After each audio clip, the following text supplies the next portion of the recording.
This is my setup to play with the replica. I have electrical tape here to hold the handguard to stop it wobbling. I have my tourniquet at the back. I have an AKS scope, and I have a sling attached to the replica. Hello viewers and dear subscribers, you're with RB Online. Today I'm giving you a review of the Cyma CM.076D. It is based on the AK platform. It is the newest style of AK replicas from Cyma. As you can see, the tactical style. The replica is short in length. It's great for CQB. It features an extendable stock, multi-point. The stock also collapses by pushing the button here.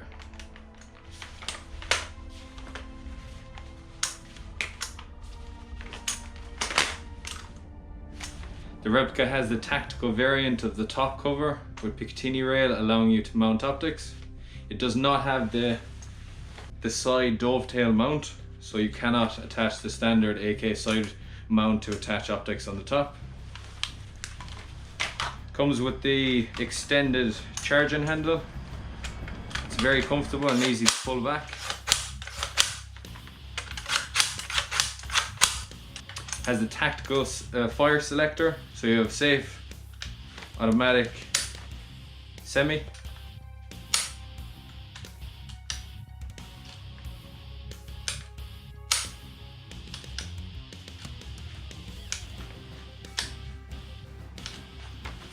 At the front here you have the front handguard. Now, because it is Cyma's first attempt at key mod style mounts instead of the usual Picatinny rail, it's either I got a manufacturer defect, but I doubt it is, because I've opened up the replica and I can see that there's too much space here. Because there's too much space here, it has the most amount of wobble I've ever seen in a Cyma replica. This is stock, I haven't touched it.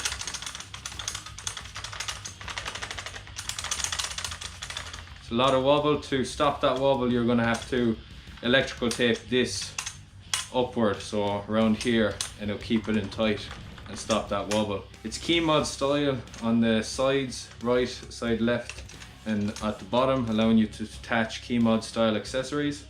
Picatinny on top here and Picatinny on top here.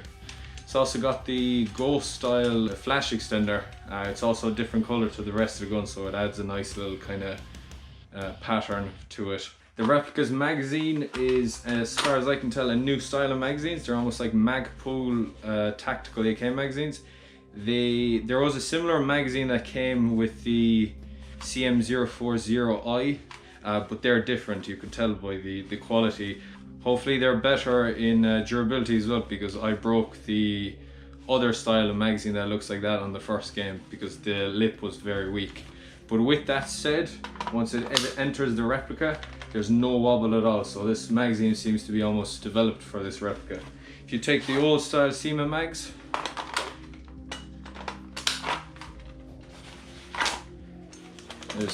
there is wobble present. So if you have a lot of these mags, mid caps, you're going to have a little bit of wobble.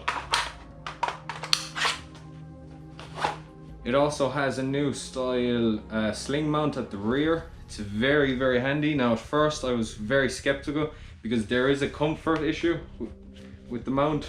You have to kind of get used to it stopping your hand going all the way up on the pistol grip. I also thought it was initially made out of steel, and that once you put a sling mount on this, it'll scrape and you'll be able to see the silver under the black coating. But as far as I can tell, it's some kind of other material. It doesn't scrape.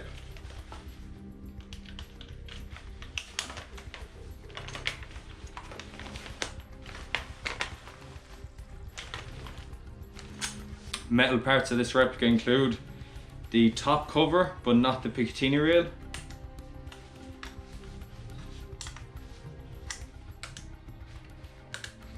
The fire selector latch, the main body, the sling mount. Again, it's coated in something that stops scraping, but it is metal. The trigger guard, the magazine latch, and the front fire suppressor. Plastic parts include the pistol grip, the stock, even though the end is rubber, the magazine. The rest of the replica is aluminium, including the Picatinny rail here, and obviously the key mod handguard. In terms of overall wobble, there is quite a small bit. The main issues here. So I'd recommend electrical tape in this. The box is the new style Cyma boxes.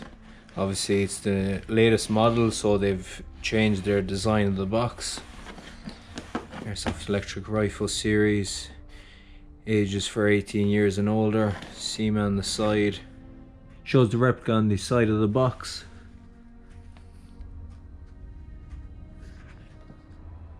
Inside the box,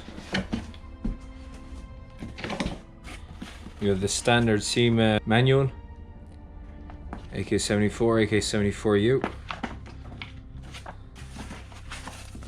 Protection foam.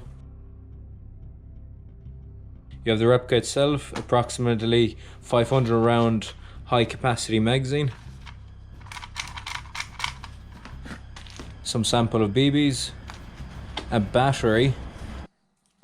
It is a 9.6 volt battery. First time I've seen a 9.6 volt battery come stock with a Cyma replica. And comes with a charger, normal style charger, an adjuster for the front sight. The hop-up is located in the charging handle, as with most Cyma replicas. Putting up the hop-up, turn it off.